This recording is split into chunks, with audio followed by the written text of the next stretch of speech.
किसी राज्य में एक राजा अपनी रानी के साथ रहता था। उनके 3 बेटे थे जो सभी जवान और बहादुर थे। उनकी वीरता की कोई सीमा नहीं थी और लोग उनकी बहादुरी के किस्से सुनकर हैरान रह जाते थे। एक दिन राजा ने अपने बेटों से कहा, मेरे प्यारे बच्चों, अपने अपने धनुष बाण उठाओ और अपने तीर चलाओ। जहां भी तुम्हारा तीर गिरेगा वहां की लड़की से तुम्हारी शादी होगी। सबसे बड़े राजकुमार का तीर एक जमींदार के आंगन में जाकर गिरा जहां महिलाओं का निवास था। दूसरे राजकुमार का तीर एक धनी व्यापारी के लाल छज्जे पर जा गिरा जहां एक सुंदर युवती खड़ी थी। लेकिन सबसे छोटे राजकुमार का तीर दुर्भाग्यवश एक दलदल में जा गिरा जहां उसे एक मेंढकी ने पकड़ लिया। छोटा राजकुमार राजा के पास आकर बोला, पिताजी, मैं एक मेंढकी से कैसे शादी कर सकता हूँ? वह मेरे बराबर की नहीं है। राजा ने समझाया, बेटा, ये तुम्हारी किस्मत है, तुम्हें उससे ही विवाह करना होगा। इस प्रकार तीनों राजकुमारों की शादियां हो गईं। बड़े राजकुमार ने जमींदार की बेटी से, दूसरे ने व्यापारी की बेटी से और छोटे ने मेंढकी से विवाह कर लिया। कुछ समय बाद राजा ने अपने बेटों को फिर बुलाया और कहा, अपनी पत्नियों से कहो कि वे कल सुबह मेरे लिए रोटी बनाएं। छोटा राजकुमार उदास मन से घर लौटा। उसकी उदासी देखकर मेंढकी ने पूछा, मेरे प्यारे राजकुमार, आप इतने परेशान क्यों हैं? क्या महल में कुछ बुरा हुआ है? राजकुमार ने जवाब दिया, पिताजी चाहते हैं कि तुम कल सुबह उनके लिए रोटी बनाओ। लेकिन ये कैसे संभव है? मेंढकी ने प्यार से कहा, आप चिंता न करें और आराम से सोने चले जाएं। सुबह का समय हर समस्या का हल लेकर आता है। राजकुमार सोने चला गया। उसके बाद मेंढकी ने अपनी मेंढकी की खाल उतार दी और वह एक सुंदर राजकुमारी बन गई। उसने बाहर आकर अपनी दासियों और नौकरानियों को बुलाया और कहा, कल सुबह के लिए राजा के लिए एक अद्भुत रोटी तैयार करो, वैसी ही जैसी मैं अपने पिता के महल में खाया करती थी। सुबह जब राजकुमार उठा तो उसने देखा कि रोटी तैयार थी। रोटी इतनी सुंदर और स्वादिष्ट थी कि राजा ने उसकी खूब प्रशंसा की और छोटे राजकुमार को धन्यवाद दिया। फिर राजा ने कहा, अब तुम सब अपनी पत्नियों से कहो कि वे कल सुबह तक मेरे लिए एक कालीन बना कर दें। छोटा राजकुमार फिर चिंता में घर लौटा। मेंढकी ने फिर पूछा, क्या हुआ मेरे प्रिय? राजा रोटी से खुश नहीं हुए। राजकुमार बोला, नहीं, वे बहुत खुश हुए, लेकिन अब वे कल सुबह तक एक कालीन चाहते हैं। यह असंभव है। मेंढकी ने उसे समझाया, आप चिंता न करें और सो जाएं। सुबह का समय समाधान लेकर आएगा। राजकुमार सोने चला गया। इस बीच मेंढकी ने फिर से अपनी खाल उतारी और राजकुमारी बन गई। उसने अपनी दासियों को बुलाया और कहा, मेरे लिए एक ऐसा रेशमी कालीन तैयार करो जैसा मैंने अपने पिता के महल में देखा था। दासियों ने तुरंत उसकी आज्ञा का पालन किया और एक सुंदर रेशमी कालीन बना दिया। सुबह जब मुर्गे ने बांग दी, छोटा राजकुमार जागा और वहां उसने देखा कि दुनिया का सबसे सुंदर रेशमी कालीन रखा हुआ था। ऐसा कालीन जिसकी सुंदरता का वर्णन करना कठिन था। चमकीले रेशम के धागों के बीच सोने और चांदी के तार बुने गए थे और वह कालीन देखने वालों को मंत्रमुग्ध कर देने वाला था। उसकी प्रशंसा किए बिना कोई रह ही नहीं सकता था। राजा ने उस कालीन को देखा और अत्यंत प्रसन्न हुआ। उसने छोटे राजकुमार को इतने अद्भुत कालीन के लिए धन्यवाद दिया। इसके बाद राजा ने एक नया आदेश दिया। उसने कहा कि अब वह अपने तीनों बेटों की पत्नियों को देखना चाहता है और उन्हें अगले दिन महल में पेश किया जाए। छोटा राजकुमार फिर से उदास मन और झुके हुए चेहरे के साथ घर लौटा। उसकी उदासी देखकर मेंढकी ने पूछा, प्रिय राजकुमार, आप इतने दुखी क्यों हैं? क्या महल में किसी ने आपको कुछ बुरा कहा? राजकुमार बोला, हाँ, पिता ने आदेश दिया है कि हम तीनों अपनी अपनी पत्नियों को उनके सामने पेश करें। अब बताओ, मैं तुम्हें उनके सामने कैसे ले जाऊं? मेंढकी मुस्कुराई और धीरे से बोली, यह कोई कठिन बात नहीं है। ऐसा करो, तुम कल अकेले महल जाओ, मैं तुम्हारे पीछे पीछे आऊंगी। जब तुम एक जोरदार शोर सुनो तो डरना मत। बस कहना, एक बदकिस्मत मेंढकी एक बदकिस्मत बक्से में आ रही है। राजकुमार ने उसकी बात मान ली, हालांकि उसे यह योजना पूरी तरह समझ नहीं आई।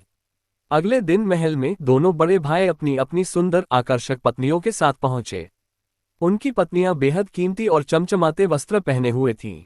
उन्होंने छोटे राजकुमार का मजाक उड़ाते हुए कहा, भाई, तुम अकेले क्यों आए हो? क्या तुम्हारी पत्नी इतनी गरीब है कि उसके पास ढकने के लिए कपड़ा भी नहीं है? या फिर उसे दलदल के अलावा कहीं और रहने की जगह नहीं मिली? वे जोर जोर से हंसने लगे। तभी अचानक एक बहुत जोर का शोर हुआ जिससे महल की दीवारें तक कांप उठीं। महल में उपस्थित सभी लोग डर गए सिवाय छोटे राजकुमार के। वह शांत खड़ा रहा और बोला, डरने की कोई बात नहीं। यह मेरी पत्नी, एक बदकिस्मत मेंढकी, अपने बक्से में आ रही है। सबकी नजरें दरवाजे की ओर मुड़ गईं। वहां एक सुनहरी गाड़ी आई जो 6 सफेद घोड़ों से जुती हुई थी। गाड़ी हवा में तैर रही थी और धीरे धीरे महल के द्वार पर आकर रुकी। गाड़ी से एक अत्यंत सुंदर राजकुमारी उतरी। उसने अपना हाथ बढ़ाकर अपने पति को थामा। छोटा राजकुमार गर्व से उसे पकड़कर महल के अंदर ले गया। राजकुमारी की सुंदरता ने सभी को चकित कर दिया। उसने बड़े अदब से सबसे पहले राजा के सामने झुककर प्रणाम किया, फिर महल में उपस्थित मेहमानों को भी अभिवादन किया। महल के भोज कक्ष में लकड़ी की बड़ी बड़ी मेजें सजी हुई थीं, जिन पर बर्फ की तरह सफेद मेजपोश बिछे थे। उन पर परियों के देश के स्वादिष्ट व्यंजन परोसे गए थे। मेहमान उन व्यंजनों का आनंद ले रहे थे। राजकुमारी ने अपने गिलास से थोड़ा सा शरबत पिया और बाकी शरबत अपनी बाईं आस्तीन में डाल ली। उसने कुछ फल खाए और उनके छिलके चुपके से अपनी दाईं आस्तीन में छिपा लिए। ये देखकर बड़े भाइयों की पत्नियों ने भी उसकी नकल की और वही किया। भोजन समाप्त होने के बाद सभी नृत्य के लिए उठे। राजकुमारी, जो अपनी चमक और सुंदरता से एक तारे की भांति लग रही थी, सबसे पहले नृत्य के लिए आगे बढ़ी। उसने राजा के सामने झुककर सिर झुकाया और फिर सभी मेहमानों का अभिवादन किया। उसके बाद राजकुमारी अपने प्रसन्न पति छोटे राजकुमार के साथ नृत्य करने लगी। नृत्य करते हुए उसने अपनी बाईं आस्तीन को हिलाया और कमरे के बीच में एक झील प्रकट हो गई, जिससे वातावरण ठंडा और सुखद हो गया। फिर उसने अपनी दाईं आस्तीन को हिलाया, जिससे सफेद हंस निकलकर झील के पानी में तैरने लगे। राजा, मेहमान और नौकर तक सभी राजकुमारी की इस अलौकिक सुंदरता और चमत्कार को देख हैरान रह गए। छोटे राजकुमार के दोनों बड़े भाइयों की पत्नियां ईर्ष्या से जल रही थीं। जब नृत्य करने की बारी उनके पास आई तो उन्होंने भी राजकुमारी की नकल करते हुए अपनी बाईं आस्तीन हिलाई, लेकिन उनकी आस्तीन से शरबत चारों ओर फैल गई, जिससे महल का फर्श गंदा हो गया। इसके बाद उन्होंने अपनी दाईं आस्तीन हिलाई तो उसमें से छिलके निकलकर सीधे राजा के चेहरे पर जा गिरे।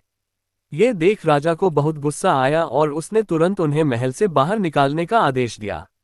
इस बीच छोटा राजकुमार चुपचाप ये सब देखता रहा। वह किसी तरह महल से बिना किसी को बताए निकल गया और तुरंत अपने घर पहुंच गया। वहां उसने अपनी पत्नी की मेंढकी की खाल ढूंढी और उसे आग में डालकर जला दिया। जब राजकुमारी घर लौटी और उसने अपनी मेंढकी की खाल को ढूंढा तो वह उसे नहीं मिली। ये देख वह बहुत दुखी हो गई और उसकी आंखों में आंसू भर आए। उसने अपने पति से कहा, ओह प्रिय, ये तुमने क्या किया? मेरे मेढक की बदसूरत खाल को पहनने का समय अब बस थोड़ा ही बाकी रह गया था। बस कुछ ही समय बाद हम हमेशा के लिए खुशी खुशी एक साथ रहते। लेकिन अब तुम्हें मुझे उस दूर देश में ढूंढना पड़ेगा जिसका रास्ता कोई नहीं जानता। इतना कहकर वह एक सफेद हंस में बदल गई और खिड़की के रास्ते उड़ गई। छोटा राजकुमार ये देख बहुत जोर से रो पड़ा। उसने भगवान से प्रार्थना की और अपनी पत्नी को खोजने के लिए एक अनजाने सफर पर निकल पड़ा। यह सफर कितना लंबा होगा यह कोई नहीं जानता था। चलते चलते एक दिन उसकी मुलाकात एक बूढ़े व्यक्ति से हुई। राजकुमार ने बूढ़े के सामने सिर झुकाया। बूढ़े ने पूछा, बहादुर नौजवान, तू क्या ढूंढ रहा है और किधर जा रहा है? छोटे राजकुमार ने अपनी पूरी कहानी बिना कुछ छिपाए बूढ़े को बता दी। बूढ़े ने सिर हिलाते हुए कहा, तो तूने उसकी मेंढकी की खाल जलाई है। यह तो बहुत बड़ा गलती थी। क्या तुझे पता है, तेरी पत्नी अपने पिता से भी अधिक बुद्धिमान थी। उसके पिता उसकी बुद्धिमत्ता से ईर्ष्या करते थे और इसी कारण उन्होंने उसे 3 साल तक मेंढकी बने रहने का शाप दे दिया था। फिर बूढ़े ने कहा, लेकिन मुझे तुझ पर दया आती है। मैं तेरी सहायता करना चाहता हूँ। ले, ये जादू की गेंद। इसे अपने सामने फेंक देना और जिस दिशा में ये जाए उसके पीछे पीछे चल देना। छोटे राजकुमार ने बूढ़े को धन्यवाद दिया और जादू की गेंद को अपने सामने फेंक दिया। गेंद लुढ़कते हुए एक दिशा में चल पड़ी और राजकुमार उसके पीछे पीछे चलने लगा। अब जिधर भी वह जादुई गेंद जाती, छोटा राजकुमार उसके पीछे पीछे चल देता। वह लगातार चलता रहा। चलते चलते वह एक सुंदर फूलों वाले मैदान में पहुंच गया। वहां उसे एक जंगली भालू दिखाई दिया। राजकुमार ने अपना तीर कमान उठाया और भालू को मारने ही वाला था कि भालू ने अचानक बोल दिया, दयालु राजकुमार, मुझे मत मारो। कौन जानता है, किसी दिन मैं तुम्हारे काम आ जाऊं।